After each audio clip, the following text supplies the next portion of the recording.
저는 올해 84이 되었습니다.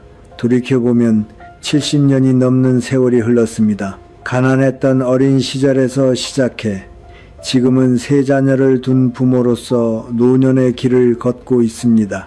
아이들은 언제나 제 삶의 자랑이었습니다. 그 아이들이 아장아장 걷던 모습, 처음으로 내뱉은 한마디 한마디에 이 가슴은 기쁨으로 가득 찼습니다.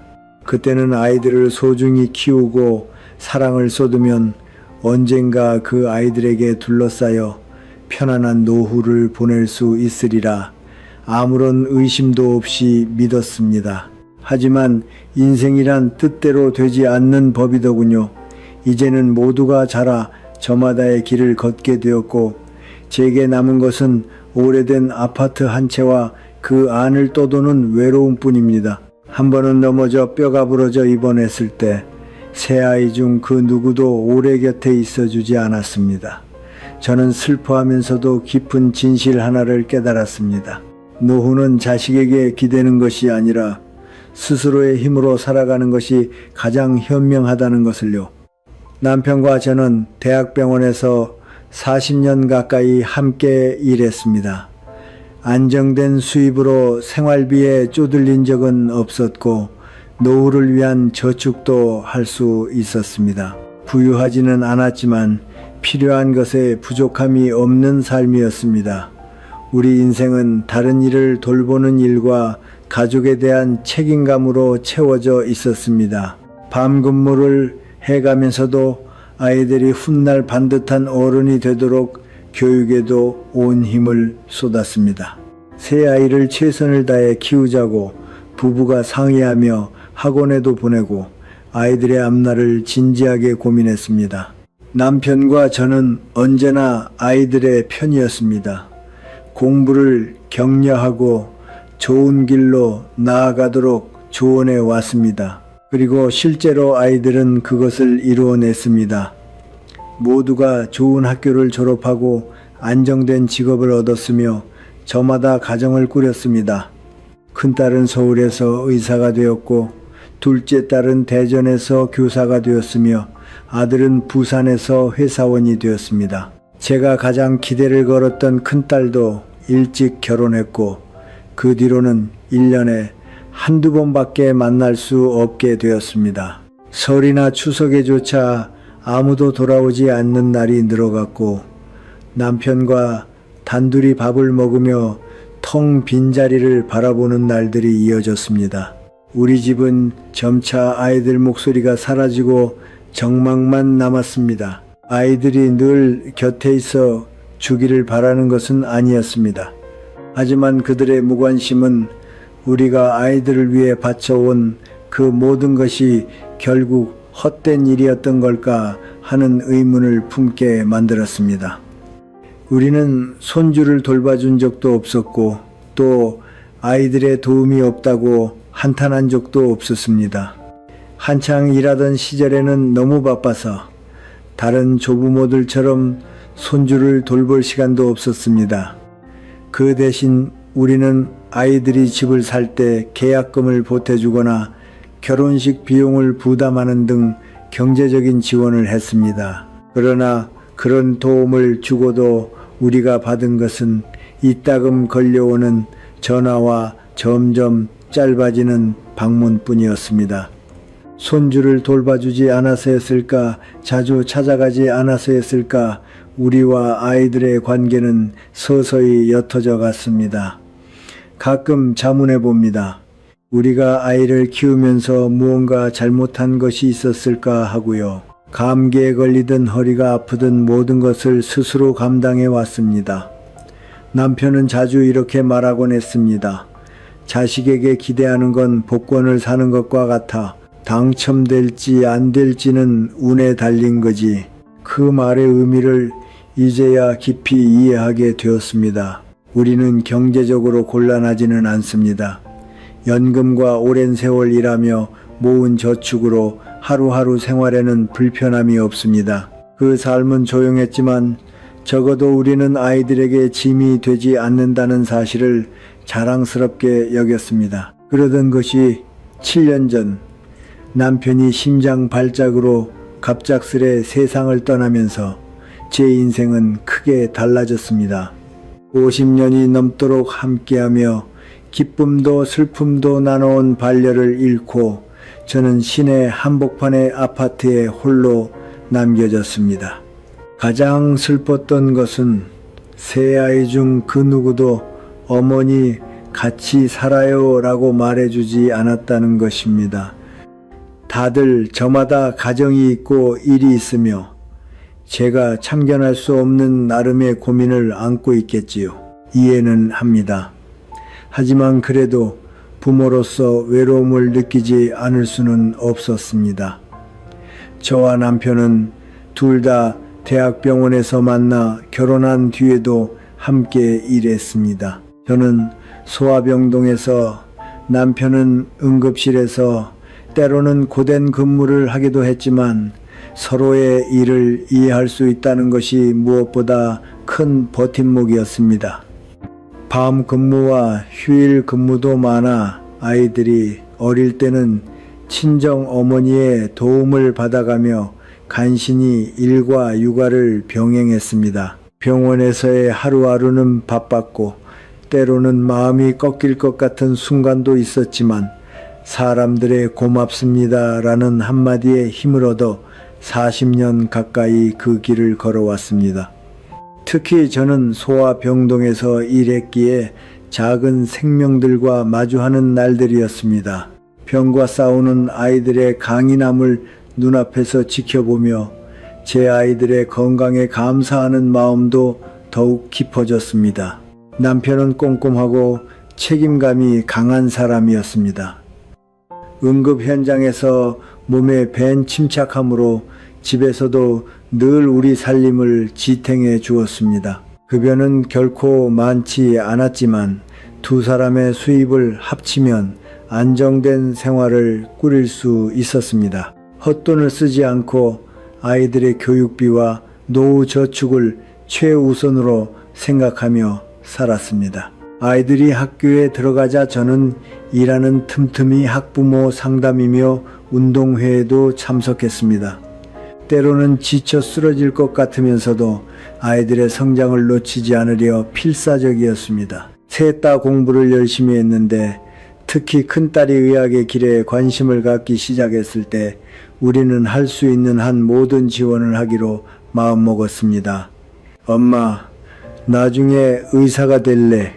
큰딸이 그렇게 말했을 때 그 꿈을 이루어주기 위해 부부가 상의하며 학원비며 대학 입시 준비 같은 경제적인 계획을 세웠습니다. 둘째 딸은 어릴 때부터 책 읽기를 좋아하고 국어 성적이 특히 좋아서 교사의 길을 권했습니다. 아들은 수학을 잘하고 경제학에 관심을 갖기 시작해 그 길로 나아가도록 격려했습니다. 아이들이 고등학생이 되자 집에서 함께할 시간을 확보하기 위해 저는 밤 근무를 줄여달라고 했습니다. 대학 입시 시기에는 특히 긴장했지만 셋 다 원하는 대학에 합격해 우리는 진심으로 기뻐했습니다. 큰딸은 의대에, 둘째 딸은 사범대에, 아들은 경제학과에 진학했습니다. 그 합격 통지를 손에 쥐었던 그때의 기쁨을 지금도 생생히 기억합니다. 대학 등록금은 결코 저렴하지 않아서 부부가 더욱 아끼고 때로는 부업까지 하며 아이들의 배움을 뒷받침했습니다. 저는 병원 일에 더해 주말이면 노인 요양시설에서 시간제 간병 일을 하기도 했습니다. 남편도 초과 근무를 마다하지 않으며 온 가족이 한마음이 되어 아이들의 미래를 위해 힘썼습니다. 아이들이 대학을 졸업하고 저마다의 길로 나아가기 시작했을 때 우리는 정말이지 자랑스러웠습니다. 큰딸은 대학병원 수련의로, 서울의 둘째 딸은 공립학교 교사로, 대전에 아들은 대기업에 취직해 부산에 저마다 새로운 삶을 시작했습니다. 아이들이 자라나는 모습을 배웅하며 우리의 육아도 한 매듭이 지어졌다고 느꼈습니다. 처음에는 아이들에게서 전화도 자주 왔습니다. 일하며 겪는 고민이나 새 삶의 어려움을 듣는 것은 기쁜 일이었습니다. 특히 큰딸이 처음으로 맡은 환자 이야기나 둘째 딸이 학생들과 나눈 이야기를 들려줄 때 저는 같은 의료와 교육의 현장에서 일하는 사람으로서 공감하고 조언도 해줄 수 있었습니다. 큰딸이 결혼한 것은 30살 때였습니다. 상대는 같은 병원의 의사였고 결혼식은 서울에서 성대하게 치러졌습니다. 우리는 저축을 헐어 결혼자금을 보태고 신혼집 계약금도 냈습니다. 둘째 딸도 2년 뒤 대전에서 지역 초등학교 교사와 결혼했고 마찬가지로 우리는 경제적인 지원을 했습니다. 아들은 회사에서의 승진을 우선시했는지 다른 두 사람보다 늦게 결혼했지만 부산에서 만난 여성과 좋은 가정을 이루었습니다. 아이들이 저마다의 도시에서 가정을 꾸리고 손주도 태어나기 시작했을 때 처음에는 자주 만나러 갔습니다. 하지만 아직 현역 간병 일을 하고 있었기에 긴 휴가를 내기가 어려웠고 다른 할머니들처럼 손주를 돌볼 시간도 없었습니다. 그래도 쉬는 날을 이용해 서울이며 대전, 부산으로 나가 자라나는 손주들과 보내는 시간을 소중히 여겼습니다. 그러나 시간이 흐를수록 아이들과의 연락은 서서히 줄어들었습니다. 그들도 일과 육아로 바빠지면서 우리에게 전화를 걸어오는 시간도 점점 줄었습니다. 처음에는 한 달에 한 번이던 방문도 이윽고 1년에 몇 번으로 결국에는 설과 추석 무렵에나 겨우 만나게 되었습니다. 큰딸에게서는 의사로서의 바쁨을 이유로 이번 연휴에는 꼭 갈게라는 약속이 몇 번이고 미뤄졌습니다. 둘째 딸도 학교 행사며 제 아이의 학원 일로 바빠 이번엔 꼭이라는 말이 공허하게 울리게 되었습니다. 아들에게서는 회사의 해외 출장이며 전근 이야기가 늘어 고향집에 돌아올 기회는 점점 줄어만 갔습니다. 저와 남편은 아이들의 바쁨을 이해하고 있었기에 억지로 오라고 요구하는 일은 없었습니다. 대신 기념일이나 생일에는 마음을 담은 선물을 보내고 전화로 주고받는 대화를 소중히 했습니다.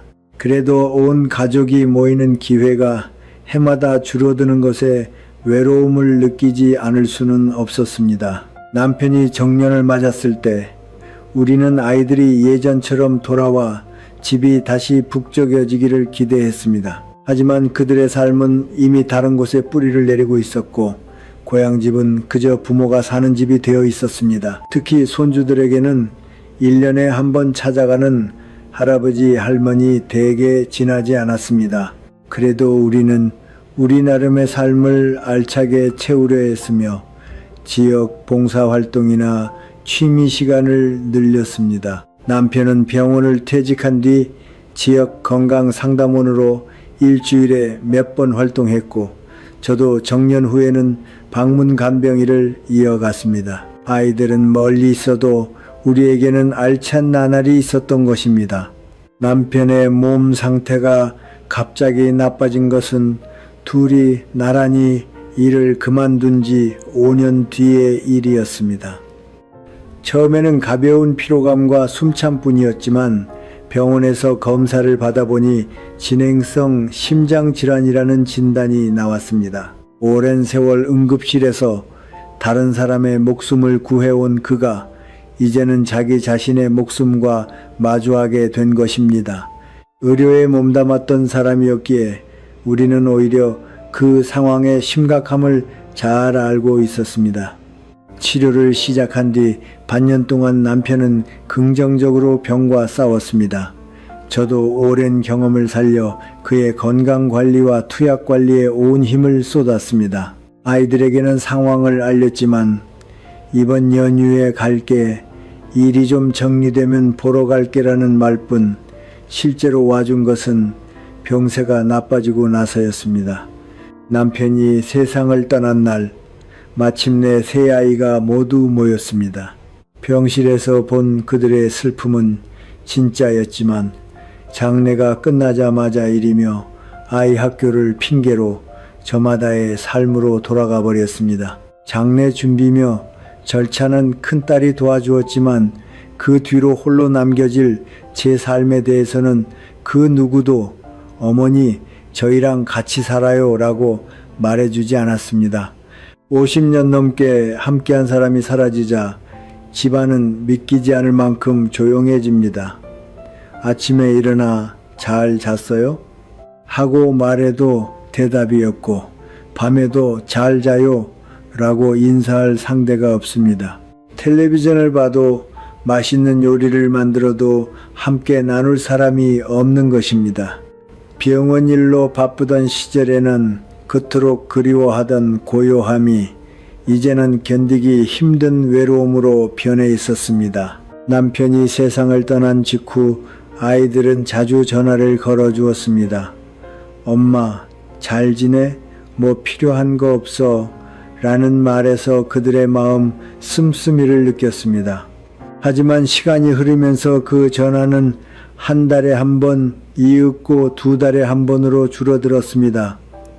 그들에게는 그들의 삶이 있고 저를 걱정할 여유는 없었던 것이겠지요.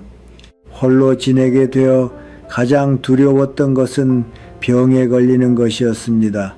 예전에 오랜 세월 수많은 노인을 지켜봐 왔기에 혼자 쓰러져 아무도 알아채지 못한 채 며칠을 보내는 상황이 쉽게 그려졌습니다. 그 두려움에서 저는 제 건강관리에 각별히 신경을 쓰게 되었습니다. 매일 아침 산책, 규칙적인 식사, 정기적인 건강검진을 거르지 않았고 무슨 일이 생겼을 때를 대비해 휴대폰을 늘 몸에 지녔습니다. 아이들이 오랜만에 찾아오면 그들은 제 건강 상태를 걱정하기보다 자기들 이야기로 흥이 올랐습니다. 의사가 된 큰딸은 병원에서의 복잡한 사연을, 교사인 둘째 딸은 학생들과 씨름한 이야기를, 회사원인 아들은 해외 출장 성과를 늘어놓습니다. 저는 그저 웃으며 고개를 끄덕이고 정말 대단하구나 하고 맞장구를 칠 뿐이었습니다. 그들이 돌아간 뒤의 집은 전보다도 더 적막이 도드라지게 느껴졌습니다. 이따금 남편이 있던 시절에 북적이던 밥상이 떠오릅니다. 아이들이 학교에서 있었던 일을 이야기하고 남편이 병원에서 있었던 재미난 일화를 들려주며 웃음소리가 끊이지 않던 날들, 이제는 저 혼자 텔레비전 소리를 들으며 밥을 먹는 쓸쓸한 밥상으로 바뀌어버렸습니다.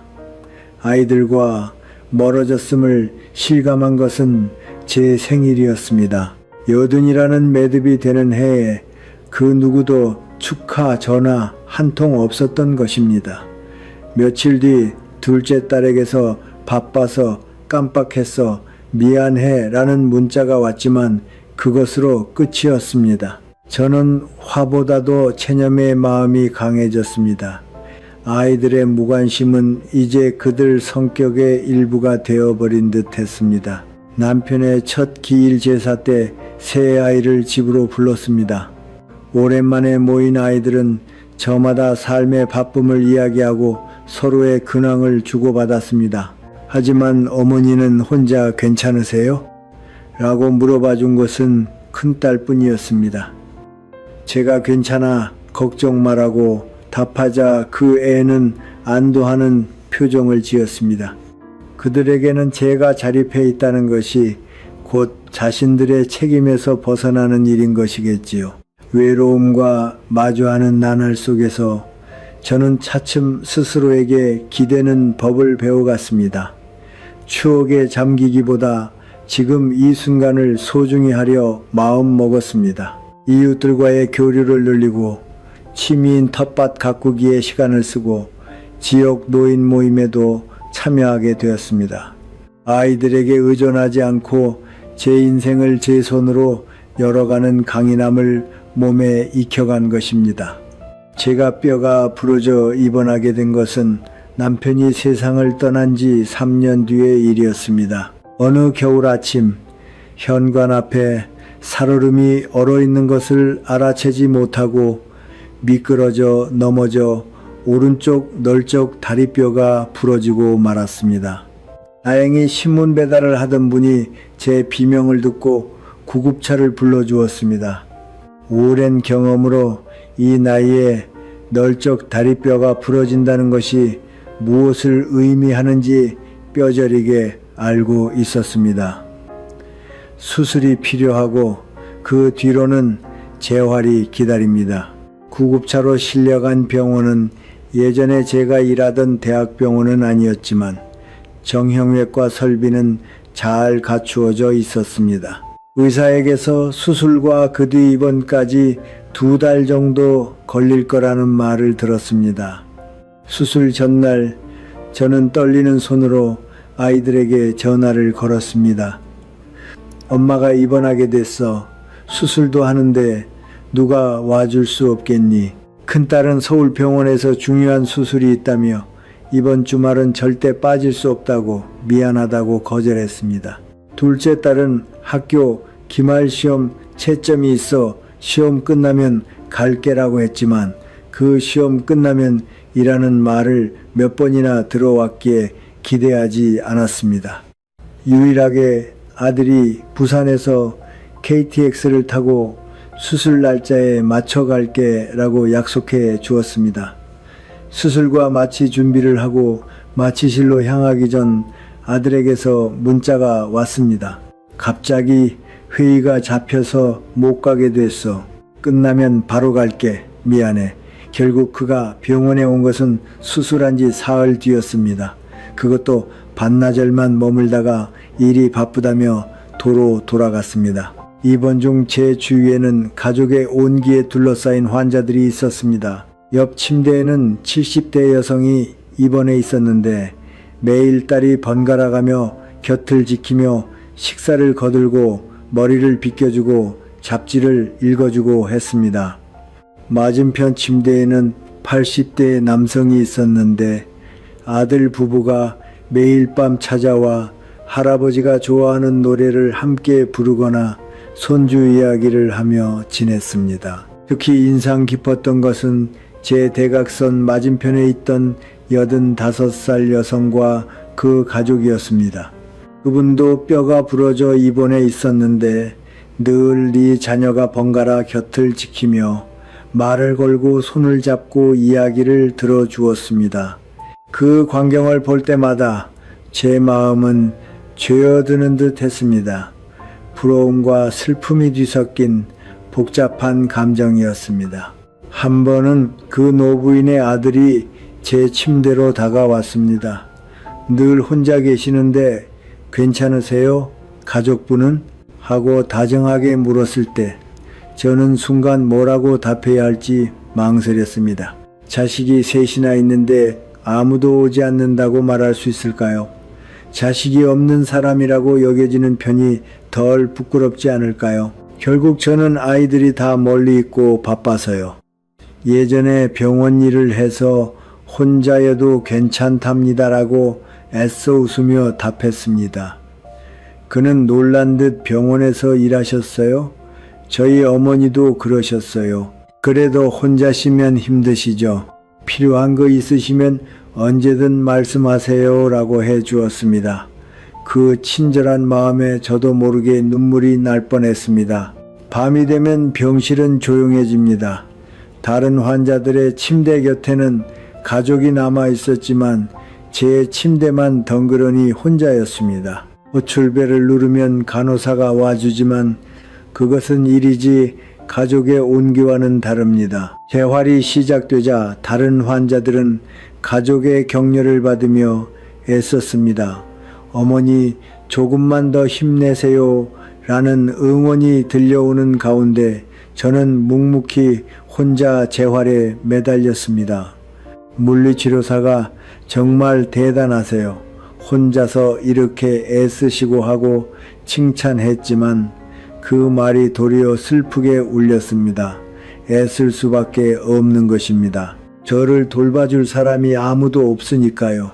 입원한 지 한 달이 지났을 무렵 둘째 딸이 반나절만 병문안을 와주었습니다. 엄마 애쓰네 하고 말해 주었지만 곧 내일 수업이 있어서 하며 돌아갔습니다.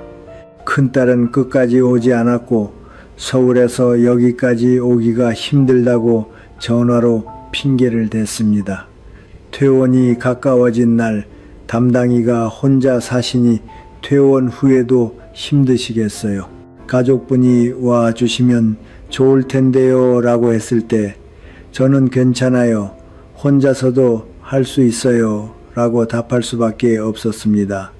사회복지사가 요양보호사를 알아봐 드릴까요? 하고 제안해 저는 그것을 받아들였습니다. 아이들에게 기대는 것보다 남에게 기대는 편이 마음이 가볍다고 느낀 것입니다.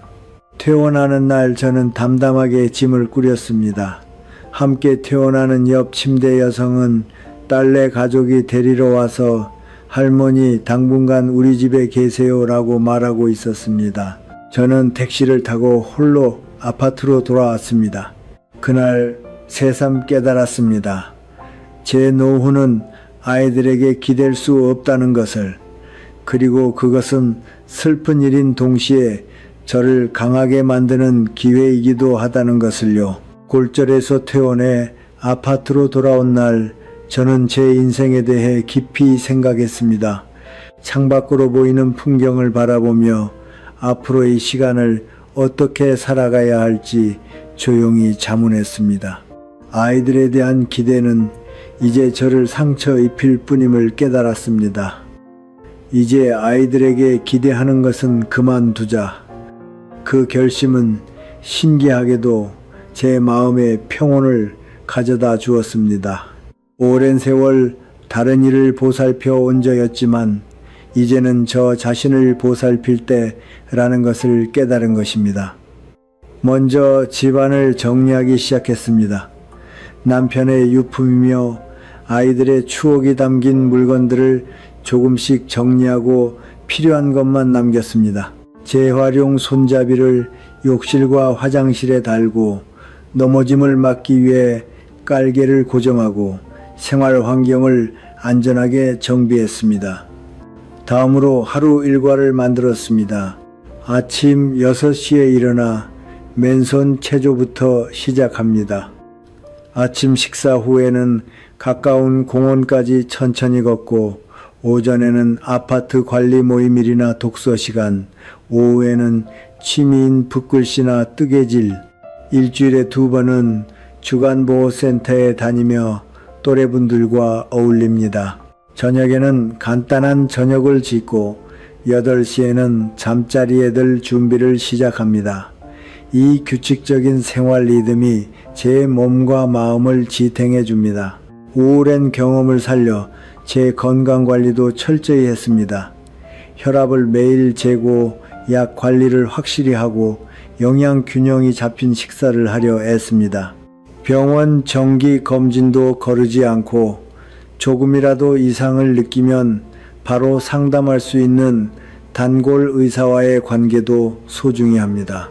앞날에 대해서도 현실적으로 생각하게 되었습니다. 언젠가 제 몸을 스스로 건사할 수 없는 날이 오는 것은 피할 수 없습니다.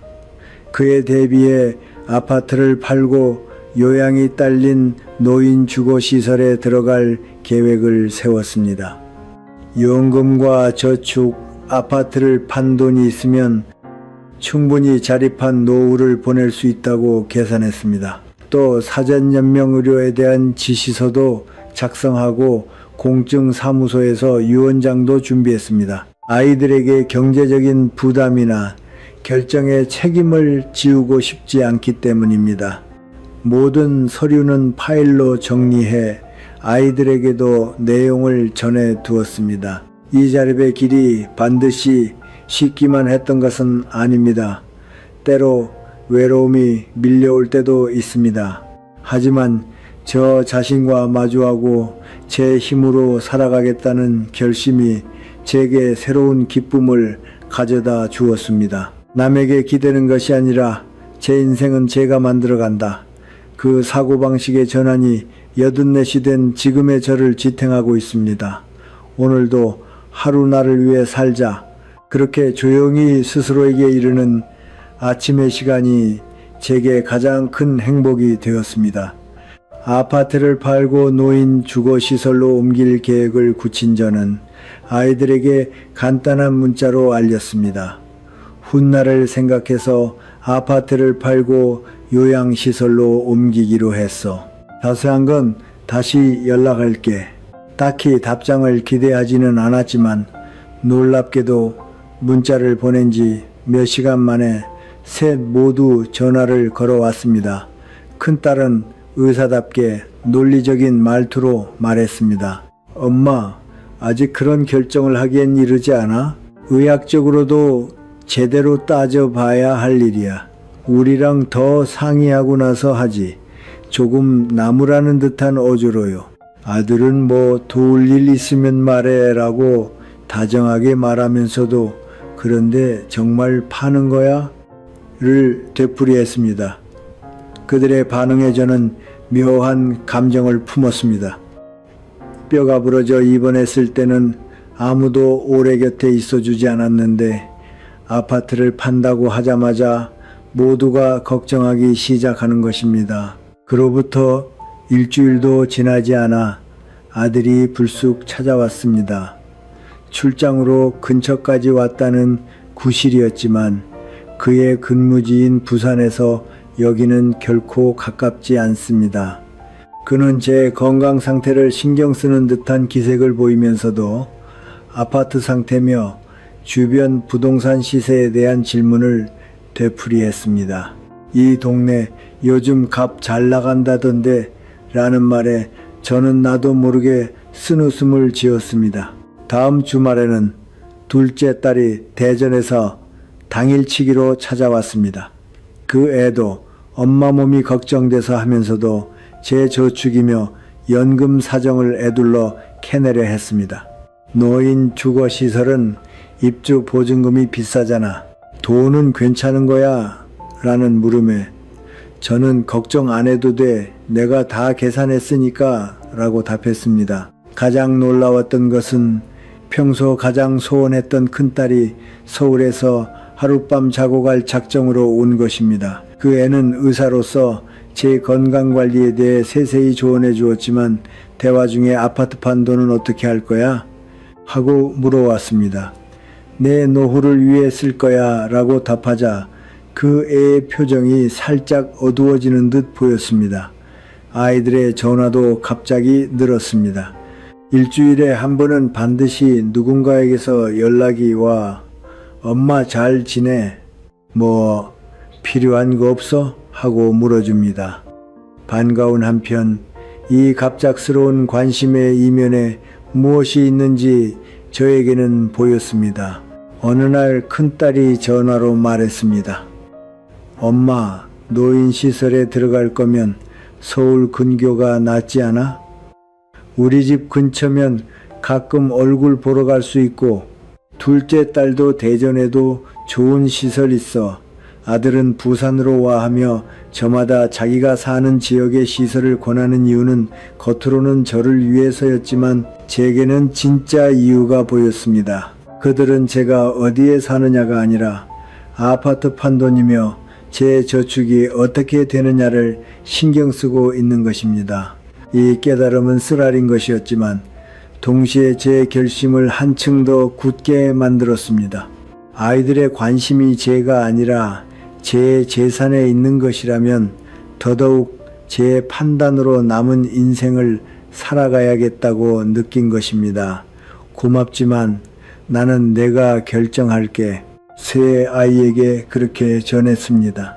그리고 내 인생은 내 것이며 끝까지 내 뜻대로 살겠다는 각오를 새로 이다졌습니다. 아파트 매각 이야기가 일단락된 뒤 저는 제 삶을 한층 더 알차게 채우는데 힘을 쏟기 시작했습니다. 일주일에 3번 근처 주간보호센터에 다니게 되었고 그곳에서 새로운 것들과의 인연이 생겼습니다.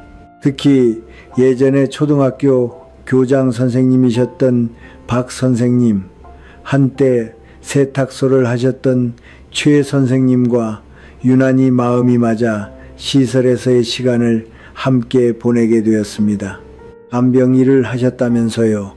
우리 건강 상담 좀 해주면 좋겠네 하고 박 선생님이 말씀하셨을 때는 오랜만에 누군가에게 필요한 사람이라는 기쁨을 느꼈습니다. 주간보호센터에서는 제 경험을 살려 간단한 건강 강좌를 여는 일도 있습니다.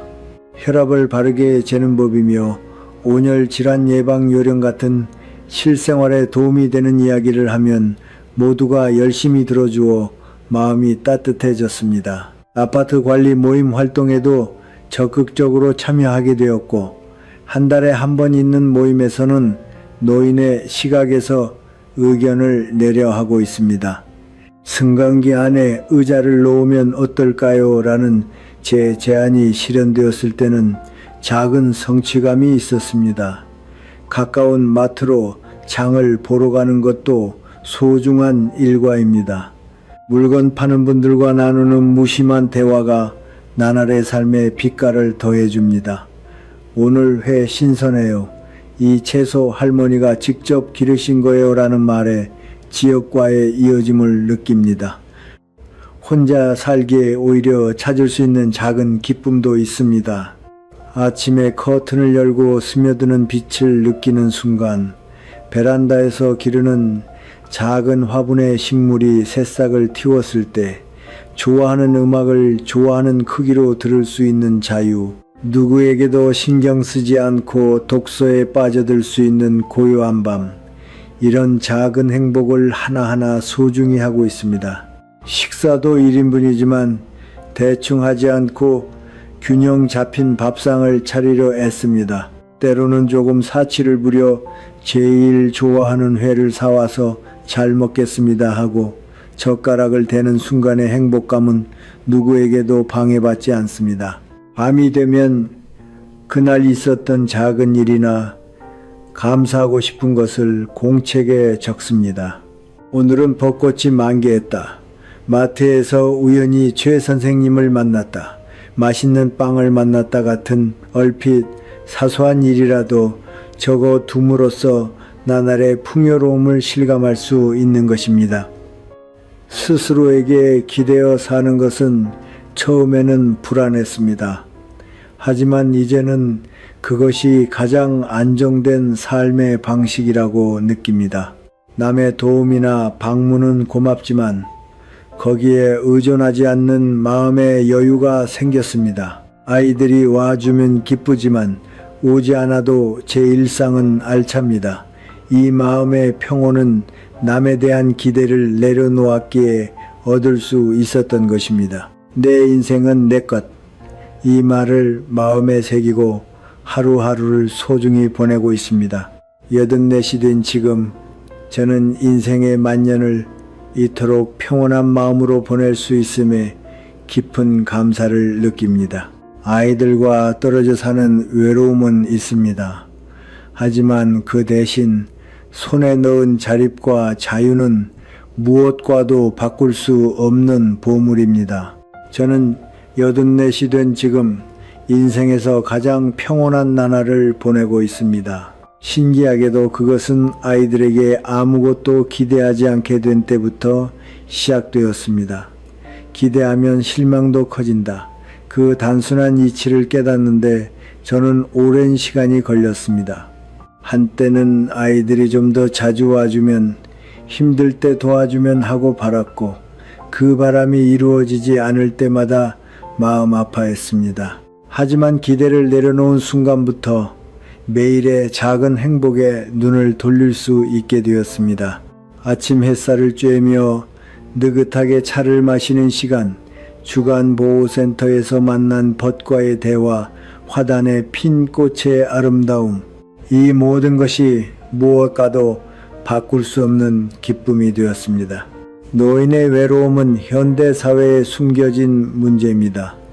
많은 노인이 자식들에게 둘러싸인 행복한 노후를 꿈꾸지만 현실은 그리 간단하지 않습니다. 아이들은 저마다의 가족과 일로 바빠 부모와의 관계는 조금씩 줄어들어갑니다.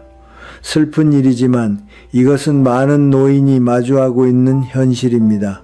그러나 외로움을 두려워하기보다 자립해 살아가는 길을 택함으로써 저는 새로운 자유를 발견했습니다. 제 선택으로 살아가는 기쁨, 누구에게도 신경 쓰지 않는 해방감, 그리고 무엇보다 제 인생의 주도권을 제가 쥐는 만족감, 남의 도움이나 관심에 기대는 것이 아니라 제 힘으로 살아간다. 그것은 처음에는 불안했지만 이제는 큰 자랑이 되었습니다. 아파트를 팔고 놓인 주거시설로 옮기는 계획은 아이들의 갑작스러운 관심을 불러일으켰습니다. 그들이 재산에 신경 쓰고 있음을 알아챘을 때는 슬펐지만 그것도 인간 본성의 일부라 받아들이기로 했습니다. 분노나 비난이 아니라 이해와 받아들임을, 그것이 제가 택한 길입니다. 제 어린 시절은 가난했고 사람들을 보살피며 일한 나날은 고달팠습니다. 육아의 고생도 남편의 죽음으로 인한 슬픔도 모두 제 인생의 일부입니다. 그리고 이제 마지막으로 저답게 사는 것을 택했습니다. 그것은 결코 편안하기만 한 선택은 아닐지도 모르지만 제게는 가장 마음 편한 길입니다. 때때로 외로움이 밀려올 때도 있습니다. 사람은 누구나 사람과의 온기를 그리워하는 법이니까요.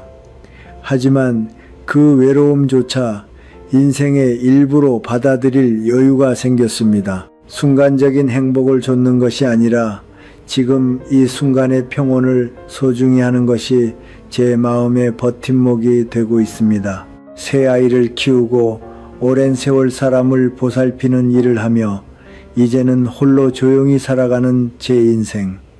돌이켜보면 오르내림이 많은 길이었지만 이 84해를 살아온 지금 마음으로부터 말할 수 있는 것이 있습니다. 인생의 마지막에 중요한 것은 얼마나 많은 사람에게 둘러싸여 있느냐가 아니라 얼마나 자기 자신과 평화롭게 살고 있느냐다. 이것이 제 인생에서 얻은 가장 큰 교훈입니다. 늙음은 누구에게나 찾아오지만 그 늙음 속에서 존엄과 평온을 찾아내는 것은 오직 자기 자신에게 달린 일입니다. 이 이야기가 여러분의 마음에 울림을 주었다면 부디 구독 부탁드립니다. 또 댓글에 감상이나 여러분 자신의 경험을 꼭 나눠주세요. 이 영상이 조금이라도 여러분의 가족관계나 노인에 대한 이해를 깊게 하는 데 도움이 된다면 더없이 기쁘겠습니다. 끝까지 시청해 주셔서 감사합니다. 그럼 다음 영상에서 다시 뵙겠습니다.